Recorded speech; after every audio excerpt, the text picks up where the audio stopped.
యోహాను సువార్త అనేది మనకి కొద్ది కాలం నుంచి జరుగుతూ ఉన్న క్రమం ఇది. అయితే ఈ యోహాను సువార్త గురించి ఒక 2 మాటలు ముందుగా, అంటే ఆల్రెడీ మనం స్టార్టింగ్లో చెప్పుకొని ఉంటాము, మళ్ళీ once again I will repeat these things. వీటిని మళ్ళీ నేను రిపీట్ చేస్తాను. ఏంటంటే యోహాను సువార్త అని యోహాను భక్తుడు రాశాడు. ఈయన శిష్యుడు యేసుప్రభుకి, అందరికీ తెలిసిన విషయమే. కాబట్టి ఆయన అధ్యాయం రాసిన ఈ అధ్యాయాలన్నీ కూడా లోతైన మర్మాలతో కూడిన వచనాలుగా మనం చూస్తాం. అంతేకాదు ఈయన యోహాను, ఈ భక్తుడు యోహాను సువార్తను 85-95 క్రీస్తు శకం 85-95లో రాసినట్టుగా పండితులు చెప్తున్నారు. అంటే యేసు క్రీస్తు చనిపోయిన కొద్ది కాలానికే యోహాను సువార్త రాయబడింది. క్రీస్తు శకం 85-95 అంటే దగ్గరలో. అంతేకాకుండా ఇది యోహాను సువార్త మత్తయి, మార్కు, లూకా కన్నా కొంత డిఫరెంట్గా ఉంటుంది. ఎందుకు డిఫరెంట్గా ఉంటుందంటే ప్రతిదాన్ని స్ట్రెస్ చేసి చెప్తుంటాడు యోహాను భక్తుడు. ప్రతిదాన్ని అంటే ఎక్కువగా మనం కానీ గమనిస్తూ ఉంటే ఆ మత్తయి, మార్కు, లూకా సువార్తల్లో యేసు ప్రభువుకి ఎక్కడ లేని ఆధిక్యతను, అంటే దైవత్వాన్ని బాగా ప్రతిపాదిస్తూ స్ట్రెస్ చేస్తూ రాస్తారు. దైవత్వాన్ని బాగా వాళ్ళకన్నా కూడా ఇతర లోక మత్తయి, మార్కు, లూకా కన్నా కూడా. ఒక ఎగ్జాంపుల్ మనం కానీ చూస్తే జాన్ అంటే యోహాను పత్రిక 6:35లో కూడా జీవాహారం నేనే, అంటే ఇక రెండో ఆప్షన్ అనేది లేకుండా యేసుక్రీస్తుకి దైవత్వాన్ని పూర్తిగా ఆపాదిస్తూ ఒక్కడించి చెప్పే అలాంటి వచనాలు మనకి ఎక్కువగా కనబడతాయి. ఆ జీవాహారం నేనే, ఇంకా రెండో వ్యక్తి లేదనమాట. రెండోది యోహాను సువార్త 8:12లో కూడా మనం చూస్తే నేను లోకానికి వెలుగును ఇంకొకరు లేరు అనేది. అదేవిధంగా యోహాను పత్రిక 10వ అధ్యాయం 11లో మనం కానీ చూస్తే నేను గొర్రెలకి మంచి కాపరిని, నేను గొర్రెలకు మంచి కాపరిని, ఇంకొక వ్యక్తి లేడు అనేది. అదేవిధంగా యోహాను పత్రిక 11:25లో చూస్తే పునర్ధానమును జీవమును నేనే ఒక వ్యక్తికి ఆడ ఛాన్స్ లేకుండా. అంటే అలాంటి ఇంకా 14:6లో కూడా చూస్తే నేనే మార్గమును, సత్యమును, జీవమును, ఇంకొకరు లేరు అనేది యోహాను భక్తుడు బాగా యేసుక్రీస్తుని హైలైట్ చేస్తూ దైవత్వాన్ని పూర్తిగా ఆపాదిస్తూ రాయబడిన పత్రికగా మనం అనేక విషయాల్లో మనం చూస్తూ ఉంటాం. ఈ యోహాను పత్రికలు ఇంకొన్ని విషయాలు ఏంటంటే బాగా మనం చూస్తే, స్టడీ చేస్తే యోహాను పత్రిక మనకి ఎక్కువ కనబడేది ప్రేమ, విశ్వాసం, నిత్యజీవము, పరిశుద్ధాత్మ కార్యాలు, వెలుగు, చీకటి, ఇవన్నీ ఆడ పొందుపరుస్తూ రాయటం జరిగింది. ఇది క్లుప్తంగా యోహాను గురించి మనం పత్రికలో ఉండే కొన్ని విషయాలు. అయితే మనము ధ్యానించుకునే ఈ 17వ అధ్యాయంలో ఇది చాలా సుదీర్ఘమైన అధ్యాయం. ఎందుకు చెప్తున్నానంటే it is the biggest prayer of the Jesus Christ. ఈ యేసుక్రీస్తు అనేక సందర్భాల్లో ప్రార్థన చేసి ఉంటాడు, కానీ గెత్సేమనే తోటలో ఇంకా అనేక సార్లు చేసి ఉంటాడు. కానీ ఈ ప్రార్థన మటుకు ఇదంతా ప్రార్థనే. 17వ అధ్యాయం మొత్తం ప్రార్థనలతోనే ఉంది. 17వ అధ్యాయం ఇంకా చెప్పాలంటే 1 నుంచి ఈ 17వ అధ్యాయంలో 1 నుంచి దీన్ని 3 భాగాలుగా చేసుకుంటే 1 నుంచి 5 దాకా, 1 నుంచి 5వ వచనం దాకా తన గురించి ప్రార్థన చేస్తాం. ఈ ప్రే టు గాడ్ ఫర్ హిమ్సెల్ఫ్. ఆయన గురించి దేవునికి ప్రార్థన చేసుకుంటాడు. ఆయన గురించే 1 నుంచి 6 దాకా, లేక 5 దాకా కరెక్ట్గా చూస్తే 1 నుంచి 5 దాకా ఆయన గురించే తాను గురించి దేవునికి ప్రార్థన చేసినట్టుగా చూస్తాం. అలాగే 6వ వచనం నుంచి 19 దాకా శిష్యుల కొరకు ప్రార్థన చేసినట్టుగా ఉంటుంది. 6 నుంచి 19 దాకా అంటే ప్రేడ్ ఫార్ హిస్ డిసైపుల్స్. అతని శిష్యుల కొరకు ప్రార్థించినట్టుగా 19వ వచనం దాకా ఉంటుంది. 6 నుంచి కంటిన్యూషన్ అనమాట. తర్వాత 3వది 17 నుంచి 20, అంటే 19 అయిపోయింది కదా, 20 నుంచి 26 దాకా కానీ చూస్తే విశ్వాసం గురించి ప్రార్థించినట్టుగా చూస్తాం. The prayer for the believers. విశ్వాసం గురించి ప్రార్థించినట్టుగా. అంటే 3 భాగాలుగా ఈ ప్రార్థన అంశము ఈ 17వ అధ్యాయంలో ఉంది. ఒకటి, తను గురించి తాను దేవునికి ప్రేయర్ చేసుకోవడం. తర్వాత ఆయన శిష్యుల గురించి ప్రార్థించడం. మూడవది ఆ బిలీవర్స్ గురించి లేక సంఘాన్ని గురించి ప్రార్థించడం. ఈ విషయాలు మనం ఎప్పుడైనా మన జీవితంలో ఈ విధంగా ముగ్గురు గురించి మనం ఎప్పుడన్నా, ముగ్గురు అంటే మనకేమో శిష్యులు లేరు, కానీ ఆ రెండింటి గురించి మనం ఎప్పుడైనా ప్రార్థన చేసుకుంటామా? మన గురించి మనం దేవునికి ప్రేయర్ చేసుకోవాలి, ఒకటి. రెండవది, మనం చేసుకోవాల్సింది ఆ సంఘాన్ని గురించి మనం ప్రార్థన చేయాలి. మనల గురించి, మన కుటుంబాన్ని గురించి ప్రార్థించుకోవాలి. తర్వాత సంఘ శ్రేయస్సుల గురించి ప్రార్థించుకోవాలి. తర్వాత దేశాన్ని, ప్రపంచాన్ని గురించి, ప్రభుత్వాల గురించి ప్రార్థించుకోవాలి. ఇది ఎందుకంటే ప్రార్థన అనేది మనం జనరల్గా ఏం చేస్తామంటే, ప్రార్థించేటప్పుడు ప్రార్థన చేసుకోమంటే మనం ఏం చేస్తాం? జనరల్గా నాకు అది కావాలయ్యా, మా ఇంట్లో ఇదిగో ఈ ఇబ్బందులు ఉన్నాయి, అవన్నీ తొలగిపోయిద్దరు చెయ్యి, మాకు ఈ అప్పులు ఉన్నాయి అవి పోయేటట్టు చెయ్యి, మాకు ఈ అనారోగ్య బలహీనతలు ఉన్నాయి వాటి నుంచి మాకు విముక్తి దయచేయి, స్వస్థం దయచేయి, మా అమ్మాయికి పెళ్ళి అయ్యేటట్టు చూడు, లేకపోతే మాకు ఒక బిల్డింగ్ ఇల్లు కొనుక్కునేటట్టు చూడు. నాకు ఈ విషయంలో ఒకసారి నేను ఒక సంఘం పోయి వాక్యం చెప్తుంటే వాళ్ళు ప్రార్థిస్తేది ఏంటంటే, ఈ సంఘము, ఈ చర్చి ఇంకా ముందుకు పోవాలయ్యా, ముందుకు పోవాలి అని చేస్తున్నారు.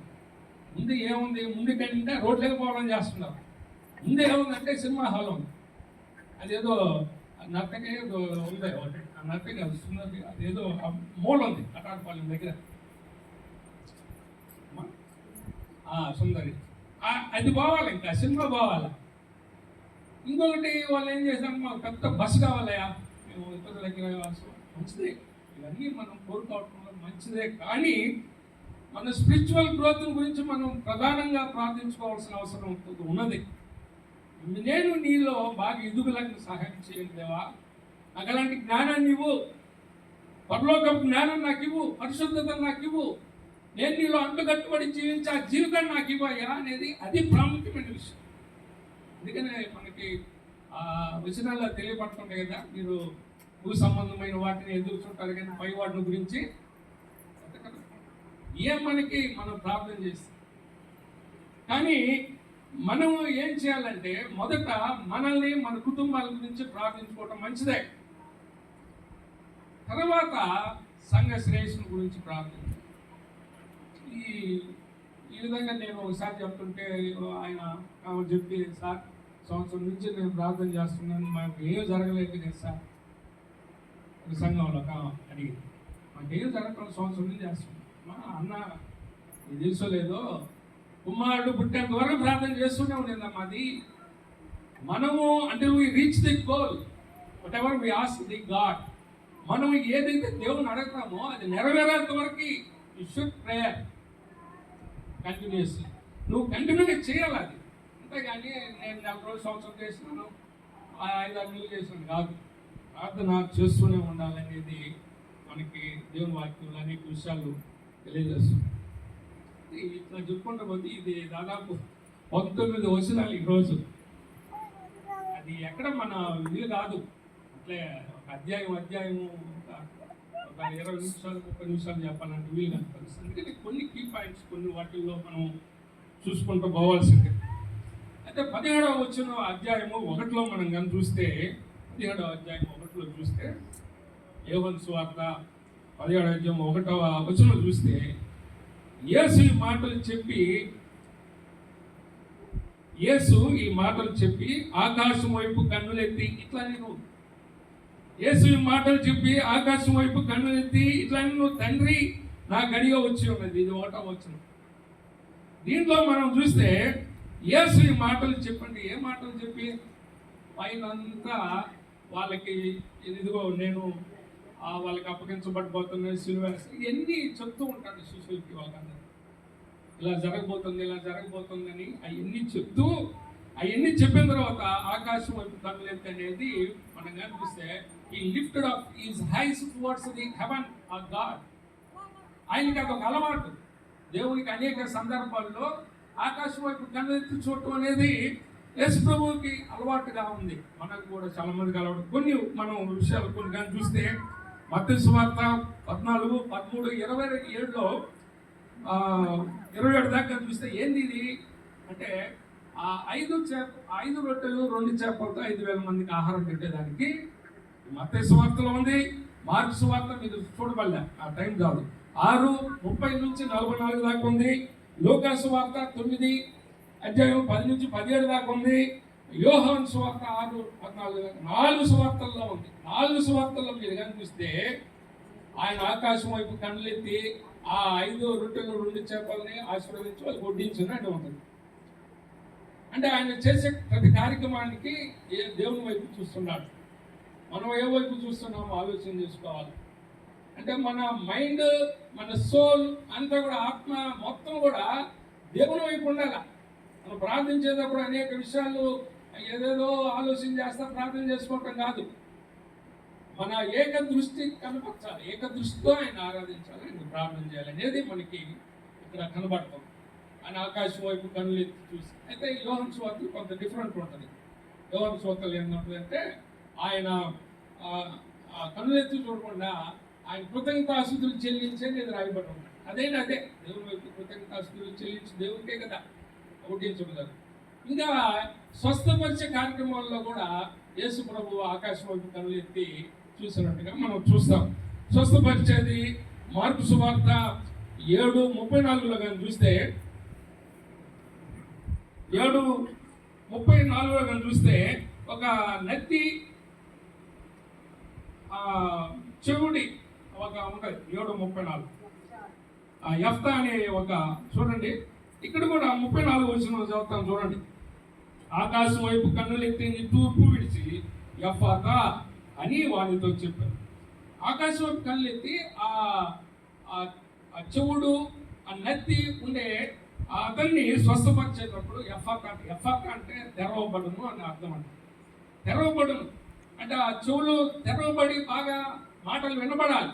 ఆ నత్తి నాలుక సడలి, ఆ నరం సడలిపోయి బాగా మాట్లాడగలగాలి అనేది అక్కడ రాయబడం.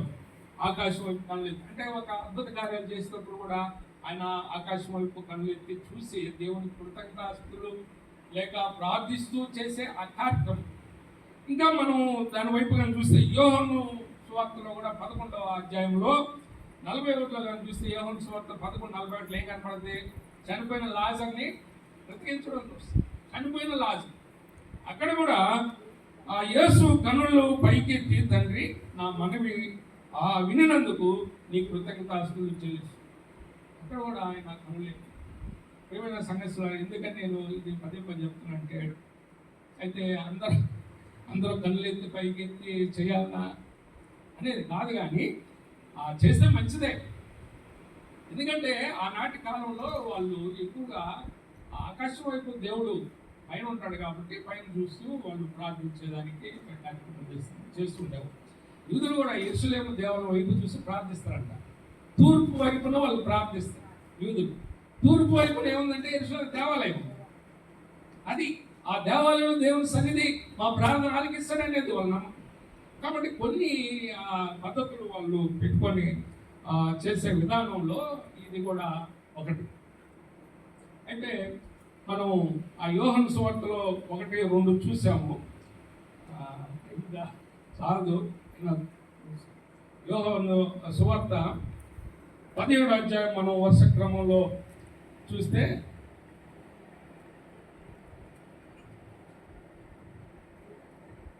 2వ వచనం అంటే అక్కడ చూడండి. తండ్రి 2వ వచనం, తండ్రి నా గడియ వచ్చి ఉన్నది.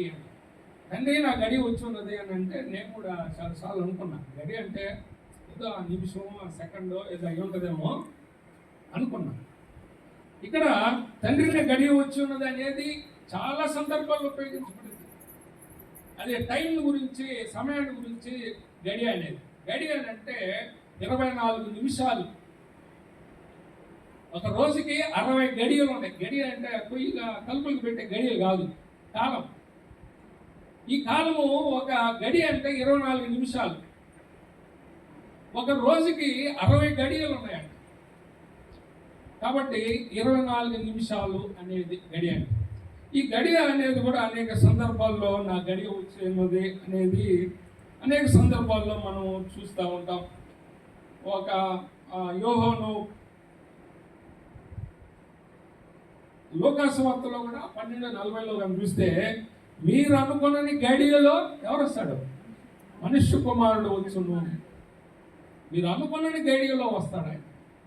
ఆ గడి అనేది ఇంకా కొన్ని మార్కు సువార్తలో కూడా 14:30లో కనిపిస్తే, సీమోన్ అని అంటాడు, ఆయన నిద్రపోతుంటే గెచ్చమని తోటలో, మీరు ఒక గడి అయినను మేలుకొని ప్రార్థించలేరా అని అంటాడు. ఒక గడి అయినా. అలాగే చాలు అలాంటివి మనం మార్కు సువార్తలు అయితే చాలా ఉన్నాయి. అలాంటి మార్కు సువార్తలు కానీ చూస్తే అది ఇంకా చెప్పుకుంటా పోతే సమయం అంటే మనకు కొంత అర్థమైంది. ఆ గడి అంటే ఒక 24 నిమిషాలు, ఒక రోజుకి 60 గడులు ఉంటాయి. ఆ గడి అనేది అప్పటి కాలంలో కొలమానంలో కాలమానంకి ఉపయోగించే పదాలుగా వాటిని ఉపయోగిస్తూ వచ్చారు. అంటే కొన్ని దగ్గర రమారమి 3 గంటలకి అనేది రాయబడింది కదా. ఏం జరిగింది 3 గంటలకి అంటే కొన్ని యాజ్ ఇట్ ఈజ్గా అప్పుడు వాడే పదాలని పాత కాలంలో అలాగే పెట్టారు. కొన్ని ఆ ట్రాన్స్లేషన్ లేక బైబుల్ని తర్జుమా ప్రింట్ చేసేటప్పటికి ఈ సమయాల విషయాలకే అది పెట్టడం జరిగి ఉండొచ్చు 3 గంటల్లోనే.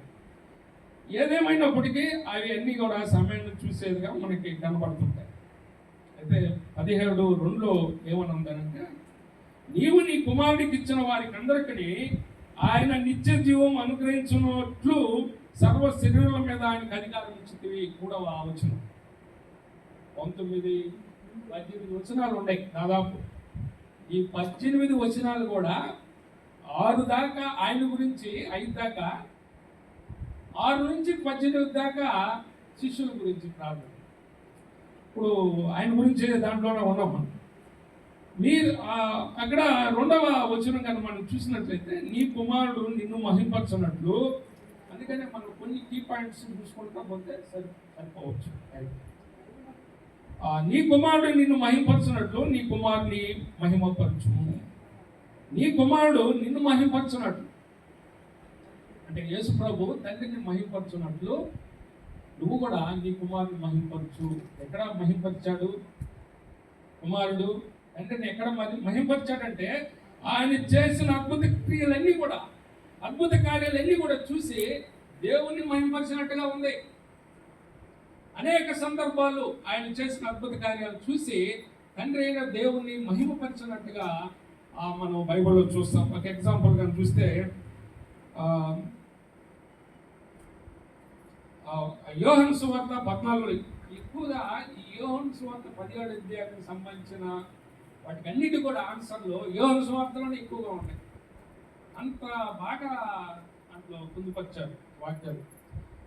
17:2లో దాన్ని ధ్యానించేటప్పుడు యోహాను సువార్త 14:13లో కానీ చూస్తే 14:13లో కానీ చూస్తే అక్కడ యోహాను సువార్త మళ్ళీ ఎక్కడికి పోగల మనం 13లో చూస్తే ఏమన్నది, మీరు నా నామమున దేన్ని అడుగుదురో తండ్రి కుమారుని యందు మహింపరచుటకై దానిని చేతును. మీరు నా నామమును ఏది అడుగుతారో అది చేస్తాను. ఎందుకనంటే తండ్రి పడాలి కాబట్టి. అంటే తండ్రిని మహింపరచడానికి కుమారుడు తన్ని ఏది అడిగితే అది ఇస్తానంటున్నాడు. మనం మీరు నా నామందు ఏది అడిగినా మీకు ఇస్తానంటాడు. అయితే ఇస్తున్నాడా? ఆయన నామంలో మనం ఏది అడిగితే అది ఇస్తున్నాడా? కుసిరేస్తే కొన్ని ఇస్తున్నాడు, కొన్ని ఇవ్వలేదు నేను అనుకుంటున్నా. ఎందుకని కారణము అన్నీ ఇవ్వటం లేదు అడిగినవన్నీ. ఎందుకనంటే మనము పాస్టర్ గారి గురించి కన్నీటితో ప్రార్థించిన రోజు లేదు నేనైతే, మీరందరూ కూడా. కానీ బాగైందా? ఆయన చిత్తం వేరేగా ఉంటుంది, మన ప్రార్థన వేరేగా ఉంటుంది. అయితే ఎందుకని జరగడం లేదు అని అంటే మన ప్రార్థనలో నా యందు మీరును మీ యందు నా మాటలు నిలిచి ఉండి అడగాలి. అది కండిషన్. నా యందు మీరుండాలా, మీ యందు నా మాటలు నిలిచి ఉంటే మీరు ఏది అడిగినో నేను ఇస్తాను. ఆయన యందు మనం ఉన్నామా? మన యందు ఆయన మాటలు నిలిచి ఉన్నాయా? నిలిచి ఉంటే ఆ మాటల ప్రకారంగా మనం జీవిస్తున్నామా? లిసన్ చేసుకోండి. Scan our self, we are right or wrong persons, we are believers or non believers. మనము బిలీవర్సా కాదనే దానికి ప్రశ్న వేసుకుంటే ఆయన యందు మనం నిలిచి ఉండాలంట. మన యందు ఆయన మాటలు నిలిచి ఉంటే మీరు ఏది అడిగితే అది ఇస్తాను.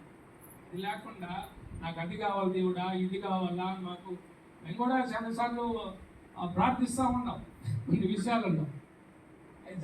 జరగడం లేదు. కారణం ఏంటంటే మనం ఇంకా ఆయనలో చెక్కబడాలి, మనం ఇంకా ఆయన సారూప్యంలోకి కావాలా. అందుకని మన ప్రార్థనలకి సరైన సమాధానాలు దొరకలేదేమో, కొన్ని ఆయన చిత్త ప్రకారం ఆయన చిత్తాన్ని బట్టి చేసుకుంటాం. కాబట్టి మనము ఇక్కడ ఏం చెప్తానంటే, ఆయనని ఎలా మహిమపరుస్తున్నాను నేను అని అంటే, నా నామం నా ఏది అడిగితే అది ఇస్తున్నాను, దాని ద్వారా నా తండ్రి మహిమపరచబడుతున్నాడు. అది యేసు ప్రభు తండ్రిని మహిమపరుస్తున్నాడంటే ఆయన చేసే అద్భుత కార్యాలు వలన తండ్రి మహిమపరచబడుతున్నాడు. ఇంకా మనం మత్తయి సువార్త 9:8 చూస్తే పక్షవాయువు చూడండి. మత్తయి సువార్త 9, మత్తయి సువార్త 9:8 నుంచి కానీ చూస్తే అక్కడ పక్షవాయువు గలవాడిని, మత్తయి సువార్త 9:8 అమ్మా 9:8 వాడు లేచి చూడండి, దాని పైన కానీ చూస్తే ఆయన నీ పాపం క్షమింపబడి ఉన్నవి అని చెప్పడం సులభమా, లేచి నడవమని చెప్పడం సులభం. ఇక్కడ పక్షవాయు గలవాన్ని స్వస్థపరిచే అంశం చూడండి. అందులో ఆయన పక్షవాయువు గలవాన్ని చూసి నీవు లేచి నీ మంచం ఎత్తుకొని నీ ఇంటికి పొమ్మని చెప్పగా వాడు లేచి తన ఇంటికి వెళ్ళాను. జనులు అది చూసి భయపడి మనుషులకి అధికారం ఇచ్చిన దేవునిని మహిమపరిచారు. యేసు ప్రభు చేసే అద్భుత కార్యాలను బట్టి తండ్రి మహిమపరచబడుతున్నారు. ఇది అక్కడ తండ్రిని మహిమపరచడం అంటే ఏంటి అనేది ఆ విధంగా మనం అర్థం చేసుకోవాలి. యోహాను సువార్త 2లో తండ్రి నీ కుమారుడు నిన్ను మహిమపరచినట్లు నీ కుమారుని నేను నిన్ను మహిమపరుస్తున్నాను, నీ కుమారుని కూడా నువ్వు మహిమపరిచాడా? కుమారుణ్ణి మహిమపరిచాడా? మహిమపరిచాడు. ఎట్లా పరిచాడు? ఎట్లా మహిమపరిచాడని ఎట్లా చెప్పగలం? లూకాసు వార్త 21:27 కానీ చూస్తే, లూకాసు వార్త 21:27 చూస్తే, అప్పుడు మనుష్య కుమారుడు ప్రభావంతోనూ మహామహిమతోనూ మేఘారూఢుడై వచ్చుట చూతురు. మేఘారూఢుడై వచ్చుట దేనికంట? మహిమతో, మహామహిమతో వస్తాడు. కాబట్టి యేసు ప్రభువుకి ఆ మహిమ ఆపాదించబడింది. ఆయన మహిమతో వచ్చేదాన్ని ముందుగానే నీ కుమారుని కూడా మహిమను ఇవ్వు అని ప్రార్థిస్తాడు. ఇచ్చాడు తండ్రి, ఇచ్చాడు. కాబట్టి ఆయన మళ్ళా ఆరోహణమైన తర్వాత తండ్రి కుడి పార్శ్వమున కూర్చున్నట్టుగా మనం చూస్తాం. ఆయన మహిమతో నింపబడినట్టుగా, మహామహిమతో కుమారుడు కూడా నింపబడినట్టుగా మనం చూస్తూ ఉంటాం. ఇకపోతే మనం 17వ అధ్యాయము యోహాను సువార్తలో మహిమపరిచారు అది చూసాము. నీవు నీ కుమారునికి ఇచ్చిన వారికి అందరికీ ఆయన నిత్య జీవం అనుగ్రహించినట్లు శరీరాల మీదను సర్వ శరీరాల మీదను ఆయనకు అధికారం ఇచ్చింది. సర్వ శరీరం నీ కుమారునికి నువ్వేమిచ్చావంటే, నీ కుమారునికి ఇచ్చిన వారికి అందరికీ ఆయన నిత్య జీవం అనుగ్రహించాడు. మనకందరికీ నిత్య జీవం అనుగ్రహించాడు. సర్వ శరీరాల మీద కూడా ఆయనకు అధికారం ఇచ్చాడు. అంటే మనకి నిత్య జీవము యోహాను సువార్తలోనే మనం చూస్తే యోహాను సువార్తలో మనం కానీ చూస్తే 3:16 ఏమని రాయబడి ఉందంటే, చదవండి 3:16 కానీ చూస్తే, దేవుడు లోకం ఎంతో ప్రేమించును కాగా ఆయన తన అద్వితీయ కుమారునిగా పుట్టిన వాని యందు విశ్వాసం నుంచి ప్రతివాడు నశింపక నిత్య జీవము పొందినట్లు ఆయనను అనుగ్రహించాడు. మనకి నిత్య జీవము ఎలా వచ్చిందంటే యేసుక్రీస్తు ద్వారా మనకి నిత్య జీవం వచ్చింది. ఆ నిత్య జీవం వచ్చింది. సర్వ శరీరం మీద అధికారం ఎలా వచ్చిందని అంటే, సర్వ శరీరం మీద అధికారము ఆయనకు ఉంది. మనకి యెషయా గ్రంథంలో 6వ అధ్యాయం అనుకుంటా, సర్వ శరీరమును గడ్డిన పోలి ఉన్నారు. వారి అందమంతయు అడవి వలె ఉన్నదంట. అడవి పువ్వు వలె ఉన్నది. అడవి పువ్వు వలె. దాంట్లో పేతురు కూడా దానికి ఉటంకిస్తూ మరి కూర్చొని రాస్తాడు. సర్వ శరీరం గడ్డిన దానిలాగానే ఉంటుంది. అది కూడా యెషయా గ్రంథం 6వ అధ్యాయంలో రాయబడినట్టుగానే పేతురు భక్తుడు కూడా సర్వ శరీరంలో గడ్డిని పోలి ఉన్నారు. వారి అందమంతయు గడ్డి పువ్వు వల్లే ఉన్నది. గడ్డి ఎండిపోవును, దాని పువ్వు రాలిపోవును. ఈ అధికారము దేవునికి ఉంది, మనుషుల మీద కూడా. ఎప్పుడు ఆయన పిలుచుకుంటాడో అప్పుడు పోవాల్సిందే. నేను రాననేదానికి లేదు. ఏ టయాన దేవుడు వాళ్ళని పిలుచుకుంటారో ఆ పిలుపుకి అనుగుణంగా ప్రతి ఒక్కరూ వాళ్ళకి పిలుపుకోవాల్సిందే. ఒకసారి 10th క్లాస్లో ఒక మంచి పోయం ఉంది ఇంగ్లీష్లో. ఎమిలీ డికిన్సన్ అనుకుంటాను రాసింది lady. I could not stop for death అని రాసింది. I could not stop for death అని మంచి పోయం, బ్యూటిఫుల్ పోయం ఉంది. ఇప్పుడు లేదు, దాన్ని తీసేసి. అంటే I could not stop for death అంటే నేను రాను అనలేడంట. ఆ మరణ చెయ్యిపై ఇంకో కొన్ని నిమిషాల్లో చనిపోతాడనగా అప్పుడు దేవదూత వచ్చి, రాయా బాబు నీ టైం అయింది అంటే ఆ పోయం నుండి చెప్తున్నాడు అని ఒక దేవదూత మంచి ప్రశస్తమైన వస్త్రాలు ధరించుకొని చాలా చూసేదానికి చాలా నెమ్మదస్తురాలుగా ఆ దేవదూత నెమ్మదస్తులుగా చాలా ప్లీజెంట్గా మాట్లాడుతుందంట. రండి సార్ రండి. ఆయన వచ్చింది ఒక గుర్రాల రథం మీద కూర్చుంది. ఆ పోయంలో ఉండే రథం మీద దానికి కట్టబడిన గుర్రాలు అశ్వాలు వాటి తలలు పైకి చూస్తుండే అంట. అంటే రెడీగా ఉంది పైకి పోయేదానికి. అంటే వాళ్ళు ఎక్కతానే పోయేదాన్ని. అట్లాంటి ప్లీజెంట్ టైముగా ఉంటుందంట. అప్పుడు ఆ చనిపోయే వ్యక్తి ఈ బాధలు, కష్టాలు, వేదనలు భరించడానికన్నా ఇది చాలా బాగుంది. ఈ వ్యక్తి పిలిచేది చాలా ప్లీజెంట్గా, చాలా నెమ్మదిగా ఉంది. ఇతనితోనే పోతే కదా అని ఐ కుడ్ నాట్ స్టాప్, ఆపలేకపోయాను. ఏంటంటే డెత్ మరణాన్ని ఆపకుండా వెళ్ళిపోయాను అనే రాసి. ఇంకా దాన్ని వదిలిసి చాలా ఉండలే. పోయకుంది. ఇల్లు, నదులు, కొండలు, గుట్టలు, పర్వతాలను దాటుకుంటూ పోతూ ఉన్నాను రాసి. అంటే నిజమైన సంగతులారా, మనకి జీవము ఆయన చేతిలో ఉన్నది. ఆయన ఎప్పుడు పిలిస్తే అప్పుడు మన కాదని ఆయనకి లేదు. ఆ చిన్న ఆయన కూడా ఒక ఆయన ఉండేవాడు, లక్ష్మయ్య ఆయన టీచర్, మంచి బిలీవర్ వెంకటగిరి. ఆయన చనిపోయేటప్పుడు మా అక్క పెద్దమ్మ సుశీలమ్మ, మా మిసెస్ సారామ్మ ఫ్రెండ్స్ వాళ్ళమ్మ, ఆయనకి కూతురు, పెద్ద కూతురు అని సుశీలమ్మని రమ్మన్నయ్య నువ్వు వాట్సాప్లో పంపిస్తే సరే పంపిస్తే పోయింది. ఆయన కూడా పోయాడు. మా ఇద్దరు పోయిన తర్వాత మా అక్క అడిగింది, చిన్న ఎట్లా ఉంది నీకంటే, మీరు ఏమి నా గురించి భయపడద్దు, ఆలోచన చేయొద్దు, బాధపడద్దు, నా చుట్టూ దేవదూతలు ఉన్నారండి. దేవదూతలు ఉన్నారు ఇక్కడ కూడా. దేవదూత అంటే దేవదూతలు మనకి ఎప్పుడు వస్తారంటే ఆ ఎన్విరాన్మెంట్ మన పాస్టర్ గారు ఎక్కువగా ఉపయోగిస్తుంటారు. ఆ ఎన్విరాన్మెంట్లోకి పోయినప్పుడు, ఆ దైవత్వంలోకి బాగా మనం వెళ్ళిపోయినప్పుడు ఖచ్చితంగా మన మరణం పైన దేవదూతలు వస్తుంది. ఈ మధ్య ఒక యూట్యూబ్లో ఆయన ఎడ్వర్డ్ విలియమ్స్ అని ఆయన ఏదో సాక్ష్యం చెప్తుంటే నేను పెద్దగా చూడండి. ఒకసారి ఏదో సాక్ష్యం మీద చూద్దాం అని చూస్తుంటే ఆయన వాళ్ళ అత్త ఎవరో ఒక చనిపోయే స్థితిలో ఉందంట. ప్రార్థన చేస్తుంటే ఆయన మళ్ళీ ఆయనకు గురువు ఇంకొక ఆయన ఉంటే మోజెస్ అని ఆయనకి ఫోన్ చేసి, సార్ మా అత్తగారు చనిపోయేటప్పుడు కొద్దిగా ప్రేర్ చేయమంటే ఆయన ప్రేర్ చేశాడు. ఆయన ఉండేది ఎక్కడో హైదరాబాద్ ఎక్కడో. ప్రేర్ చేస్తుంటే ఆయన ప్రేర్ చేసి ఆపేసి, నీకు ఒక మాట చెప్పాలా, ఆయన బయటకు వచ్చాడనమాట. ఫోన్ చేసి, నువ్వు ఆమె చుట్టూ ఇద్దరు దేవదూతలు ఉన్నారు, నువ్వు లోపలికి బయలుకు బహుశా ఆమె చచ్చిపోయి ఉండవచ్చు అని చెప్పేసాడు. ఆయన లోపలికి వచ్చి చూసాకే ఆమె చచ్చిపోయినాడు. నాకు ఎన్ని ఆలోచన చేస్తే నిజంగా దేవునికి ఇష్టమైన ప్రజలు మరణంలో దేవుని దూతలు ఉంటారు.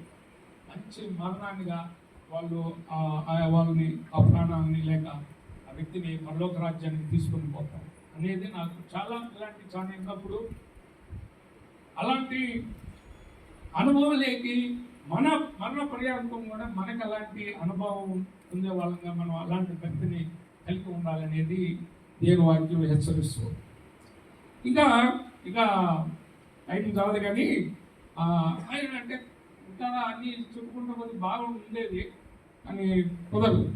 అద్వితీయ సత్యదేవుడైన నిన్నును 3వ వచనం, నీవు పంపిన యేసుక్రీస్తుని ఎరగటే నిత్యజీవం. యేసుక్రీస్తుని ఎరగటం అనేది నిత్యజీవం. ఎందుకంటే సర్వమానవాళి పాప పరిహార్థం నిమిత్తము ఆయన పరలోకం రాజ్యం నుంచి వచ్చి మనందరి కొరకు ప్రాణం ఇచ్చి ఆయన సొంత రక్తాన్ని చిందించి ఆ రక్తం ద్వారా మనకందరికి పాప క్షమాపణ రక్షణ భాగ్యం కలిగజేశాడు, నిత్య జీవితాన్ని ఇచ్చాడు. కాబట్టి ఆయన ఎరగటమే మనకి నిత్య జీవితం. ఎవడైనా యేసుక్రీస్తునందు ఉండి నేనేలా వాడు నూతన సృష్టి. ఆయన ఎరుగుంటే చాలు మనం దేవునికి నిత్య జీవితం కలిగిన వాళ్ళంగా ఉంటామనేది దేవుని వాక్యం తెలియజేస్తుంది.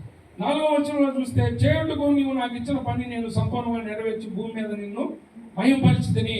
నాకేమేమైతే పనులు నువ్వు ఇచ్చావో వాటిలన్నిటినీ సంపూర్ణంగా నెరవేర్చాను. ఏంటి నువ్వు ఇచ్చిన పనులు అంటే, నశించిపోయిన దాన్ని వెతక రక్షించేదానికి నేను వచ్చాను, ఆ పని పూర్తి చేశాను. పాపులందరినీ రక్షించడానికి నేను వచ్చాను, ఆ పని పూర్తి చేసినాను. లేఖనాలు నెరవేరినట్లుగా నేను ప్రతి దాన్ని నేను నెరవేర్చాను భూమి మీద. లేఖనాలన్నింటినీ నెరవేర్చేది దేవుడిగా తీసుకో. అందరు రక్షించేవాడిగా ఉన్నాను, ఆ పాప క్షమాపణ చేసేవాడిగా ఉన్నాను. ఇంకా అనేక మంది కుష్ఠరోగుల్ని, గుడ్డి వాళ్ళని రోగులను స్వస్థపరిచేవాడిగా అనేక అద్భుత కార్యాలు జరిగాయి. అనేక అద్భుత కార్యాలు, చనిపోయిన లాజరు సైతం లేపిన వాడిగా, ఇవన్నీ కూడా అద్భుత కార్యాలు. అంతేకాకుండా ఆయన దేవుని సువార్తను ప్రకటించాడంట. దేవుని సువార్తను ఆయన కూడా ప్రకటించాడంట. యేసు ప్రభువే స్వయంగా దేవాది దేవుడై ఉండి ఆయన్ని గురించి, ఆయన పరలోక రాజ్య మర్మాలను అన్నింటినీ తెలియజేస్తూ ప్రజలకి సువార్త ప్రకటిస్తుంటే మనం మటుకు ఎవరికి తెలప. అసలుకి క్రైస్తవుడు అనే దానికి చెప్పుకునేదానికి కూడా భయపడుతుంటాం. చెప్పుకునేదానికి కూడా ఏదంటే నామోషంగా ఉంటుంది. ప్రభుత్వ కార్యాలయంలో పనిచేసే ఉద్యోగస్తులు అయితే నాకు తెలిసిన వాళ్ళు చాలామంది ఉంటారు. వాళ్ళు పొరపాటును కూడా దేవుని గురించి మాట్లాడరు, పొరపాటును కూడా బైబిల్ విషయాలు మాట్లాడరు. ఎంత నామోషం, అంత భయం ఏమవుతుంది. నేనైతే మాకు ఆ స్కూల్లో నేను పనిచేస్తున్నప్పుడు నన్ను కానీ నిలబెట్టారంటే ఆ ట్రైన్ జరుగుతుంది. దేవుని వాక్యం చెప్పండి వదలను, అది ఎక్కడ ఇబ్బందులైనా కానీ.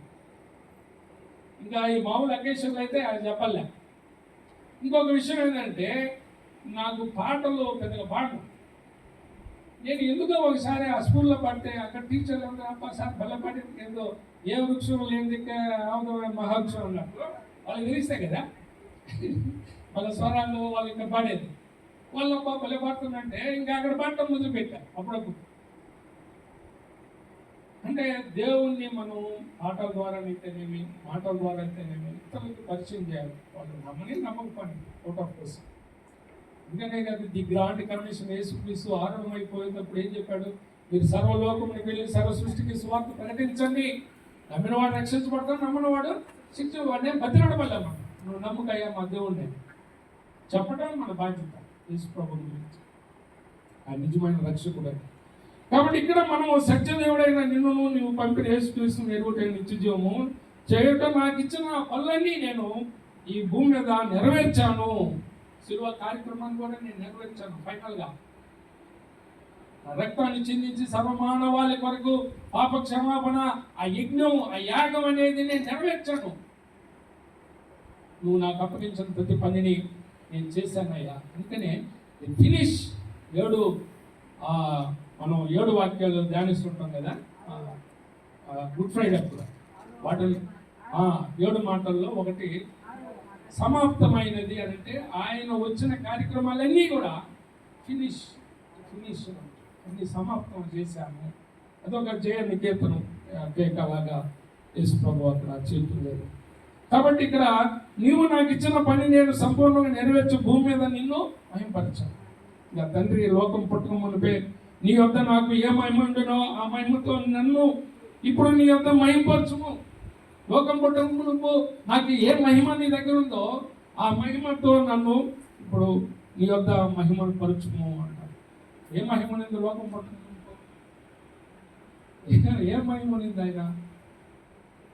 ఆయనకి ఏ మహిమ, తండ్రికి ఏ మహిమ ఉందో ఆ మహిమను వ్యక్తీకరించాడు, చూపించాడు. అంటే తండ్రి ఏ విధంగా ఉంటాడో నన్ను చూసిన వాడు నా తండ్రిని చూసినట్టు. అప్పుడు దాకా ప్రవర్తన వాళ్ళందరూ చెప్తున్నారు, కానీ దేవుని గురించే ఈయన స్వయంగా కనుపరిచాడు, వ్యక్తీకరించాడు. ఇంకా ఎలాంటి మహిమ ఉందంటే మన పిలిపిలికి రాసిన పత్రికలు అనుకుంటా ఆడగానే చూస్తే ఆయన దేవుని స్వరూపమును కలిగిన వాడై ఉండి దేవునితో సమానముగా ఉండుట విడిచిపెట్టకూడని భాగ్యం అని ఎంచుకోలేదు. ఆయన దేవుని స్వరూపం కలిగి ఉన్నాడు, అది ఆయనకున్న మహిమ. ఆయన దేవుని స్వరూపం కలిగిన వాడై ఉండి దేవునితో సమానముగా ఉండుట విడిచిపెట్టకూడని భాగ్యం అని ఆయన ఎంచుకోవాలి. పూర్ణప్రాణంగా దాన్ని వదిలేసి భూలోకానికి వచ్చి మనందరి ప్రాణాన్ని గొప్ప దేవుడు. కాబట్టి వీటన్నిటిలో మనం ఆ మహిమ అప్పుడు నాకేం మహిమ అవుతుంది, ఆ మహిమలో నాతో నీ వద్ద నన్ను మహిమపరచు. లోకము నుండి నీవు నాకు అనుగ్రహించిన మనుషులకు నీ నామంలో ప్రత్యక్షపత్తిని వారు నీ వారై ఉండిరి. నీ వారిని నాకు అనుగ్రహించింది, వారు నీ వాక్యము గైకొని ఉన్నారు. నీవు నాకు అనుగ్రహించిన మాటలు నేను వారికి ఇచ్చి ఉన్నాను. నువ్వు నాకైతే ఏమైతే చెప్పి ఉన్నావో ఆ మాటలన్నీ వాళ్ళకి చెప్పాను. ఎవరికి? ఇది రెండవ ప్రేయర్. ఎవరికి? ఈ prayer to god for disciples, for his డిసైపుల్స్కి. లోకం నుండి నువ్వు నాకు అనుగ్రహించిన మనుషులకు నీ నామం ప్రత్యక్షపరచాను. నీ నామం నువ్వు ఎవరనేది నేను చూపించాను స్వయంగా.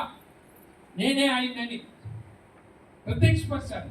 అప్పుడు దాకా ప్రత్యక్షం కాల, తండ్రి అంటే తెలియదు.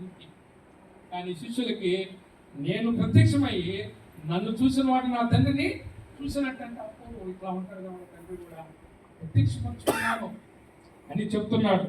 నీ నామమును ప్రత్యక్ష పరిస్థితిని వారు నీ వారైంది, నీ వారిని అనుగ్రహించింది, వారు నీ వాక్యం గైకొని ఉన్నారు. నీవు నాకు అనుగ్రహించిన మాటలు నేను వారికి ఇచ్చున్నాను. వారు ఆ మాటలు అంగీకరించి నేను నీ యొద్ద నుండి బయలుదేరి వచ్చిందనని నిజము ఎరిగి నీవు నన్ను పంపితవని నమ్మిరి కనుక వాళ్ళు నమ్మారు. నేను నీ దగ్గర నుంచి వచ్చాను అనేది వాళ్ళకి అర్థం కాదు. అనేక ఉపమానాలు చెప్పుకుంటా పోతున్నాడు, అనేక మాటలు చెప్తుంటే వాళ్ళకి అర్థం కాల, వాళ్ళు పామర్లు కాబట్టి. ఇప్పుడు ఇదే 17వ అధ్యాయంలో మీ దగ్గర బైబిల్ ఉంటే పైన ఏముంటుంది 29 చూడండి. 17వ అధ్యాయం పైన 29లో ఆయన శిష్యులు ఇదిగో ఇప్పుడు నీవు గూఢార్థంగా ఏమీ చెప్పక స్పష్టంగా మాట్లాడుతున్నావు, సమస్తము ఎరిగిన వాడవనియు ఎవడనో నీకు ప్రశ్న వేయ నగత్యం లేదనియు ఇప్పుడు ఎరుగుదము. దేవుని యొద్ద నుండి నీవు బయలుదేరి వచ్చుతావని దీని వలన నమ్ముచున్నామని చెప్పగా చూడండి. అప్పుడు నమ్మారు. అదే ఇక్కడ కూడా రాయబడింది, వాళ్ళు నమ్మారు నన్ను. ఇప్పటికి నమ్మారు నేను పరలోకం నుంచి దిగి వచ్చాడంటే. అప్పుడు దాకా వాళ్ళు నమ్మలా. ఏందయ్యా కుమారుడు ఏంది, తండ్రి ఏంది, ఇంతమంది ఆడున్నారు. కానీ ఇప్పుడు వాళ్ళు నమ్మారు. నేను చెప్పిన విషయాన్ని అర్థం చేసుకుని నావన్నీ నీవే ప్రార్థన చేయట్లేదు. నేను వారి కొరకు ప్రార్థన చేస్తున్నాను, లోకం కొరకు ప్రార్థన చేయట్లేదు. నీవు నాకు అనుగ్రహించి ఉన్నవారు నీ వారై వారి కొరకే ప్రార్థన చేస్తున్నాను. నాకు అనుగ్రహించిన వాళ్ళందరూ కూడా నీ వాళ్ళే కాబట్టి వారి కొరకే ప్రార్థన చేస్తున్నాను. నావన్నీ నీవి నావి ఇద్దరు ఒకటే కాబట్టి ఈయనయే తండ్రియే, ఇద్దరే. వారి ఏందో నేను మహింపరచబడి ఉన్నాను. నేను ఇక్కడ లోకంలో ఉండను కానీ వీరు లోకంలో ఉంటాను. నేను లోకంలో ఉండను, ఎందుకనంటే నా యజ్ఞం పూర్తయిన తర్వాత నేను నీ దగ్గరికి వస్తాను. ఇక్కడ ఉండను. కానీ వాళ్ళు ఉంటారు, ఇక్కడ శిష్యులు వాళ్ళు ఉంటారు. వాళ్ళు నీ వద్దకు నేను నీ వద్దకు వచ్చున్నాను. పరిశుద్ధుడైన తండ్రి, మనము ఏకమైనలాగా నా వారిని ఏకమై ఉంటున్నట్లు నీవు నాకు అనుగ్రహించిన నీ నామమందు వారిని కాపాడు. వాళ్ళని నువ్వు కాపాడాల్సిందే. నేను కూడా నీ దగ్గరకు వస్తున్నా, నువ్వు కాపాడు. నేను వారి యుద్ధ ఉండగా నువ్వు నాకు అనుగ్రహించిన వారిని నీ నామందు కాపాడుని నేను వారిని భద్రపరిచింది కనుక లేఖనము నెరవేరినట్లు నాశన పుత్రుడు తప్ప మరి వారిలో మరి ఎవడో నశింపలేదు. నాశన పుత్రుడు అంటే వాడు ఒక్కడే నాశన పుత్రుడు. అంటే వీడు శాతానికి ఆ పుత్రుడు. వీడు యోధ వాడు ఒక్కడు తప్ప ఎవరన్నా నశింపలేదు. ఇప్పుడు నేను నీ ఎందుకు కూర్చున్నాను, నా సంతోషము వారి ఎందుకు పరిపూర్ణమన్న అన్నట్లు లోకమందు ఈ మాట చెప్తున్నాను, వారికి నీ వాక్యం ఇచ్చి ఉన్నాను. నేను లోక సంబంధిని కానట్టు వారునో లోక సంబంధులు కారు కనుక లోకము వారిని ద్వేషించును. అయా ఇదిగో వీళ్ళు శిష్యులుగా ఏర్పరచుకున్నాను, వాళ్ళను కాపాడు. వాళ్ళు ఈ లోక సంబంధిని కానట్టు వారిని కూడా నేను ఏ విధంగా ప్రత్యేకపరచబడిన వాడిని అయి ఉన్నాను, లోకానికి సంబంధం లేని వ్యక్తిగా వారును ఆ విధంగా ప్రత్యేకపరచబడిన వాళ్ళుగా ఉంటున్నారు. వాళ్ళు ఈ లోక సంబంధాలు కాదు, ఇప్పుడు నీకు నాకు సంబంధులే. ఎవరు? శిష్యులు. కాబట్టి సత్యమందు వారిని ప్రతిష్ఠ చేయము, నీ వాక్యము సత్యము, నీవు నన్ను లోకములకు పంపిన ప్రకారం నేను వారిని లోకములకు పంపితిని. నేను ఇప్పుడు వాళ్ళ లోకంలోకి పంపిస్తున్నా. వాళ్ళు ఈ పరిచయాన్ని కొనసాగిస్తారు, వాళ్ళు చేస్తారు. మనం కూడా ఈ పరిచర్య అనేది చేయాల్సిన బాధ్యత. అంటే దేవుని వాక్యం, we have to proclaim the gospel of the God to others, to unknown peoples. వాళ్ళకి తెలియని వాళ్ళకి మనం దేవుని వాక్యం చెప్పే వాళ్ళంగా మనం ఉండాలి, దేవుని పరిచయం చేసే వాళ్ళంగా ఉండాలి. ఇప్పుడు యేసు ప్రభు కూడా తండ్రికి విజ్ఞాపన చేస్తూ, ఇదిగో నేను వాళ్ళని ప్రతిష్ఠించుకున్నాను, వాళ్ళని లోకంలోనికి పంపుతున్నాను, నువ్వు కూడా వాళ్ళని. కాబట్టి వాళ్ళు ఇక లోకంలో ఆ సువార్తను ఎలా ప్రకటించారో మనకు తెలుసు. అందరూ కూడా ఇంచుమించు 12 మంది శిష్యుల్లో ఒకరు యోహాను తప్ప వాళ్ళందరూ హతసాక్షులయ్యారు. దేవుని కొరకు వాళ్ళ ప్రాణాలని తృణప్రాయంగా అర్పించారు. ఆ విధంగా సువార్తను ప్రకటించారు. మేము కూడా సువార్త ప్రకటించే వాళ్ళని ఉండాలని దేవుని ప్రకటన కోరుతూ కొద్ది వాక్యము దేవుడు ఆశీర్వదించిన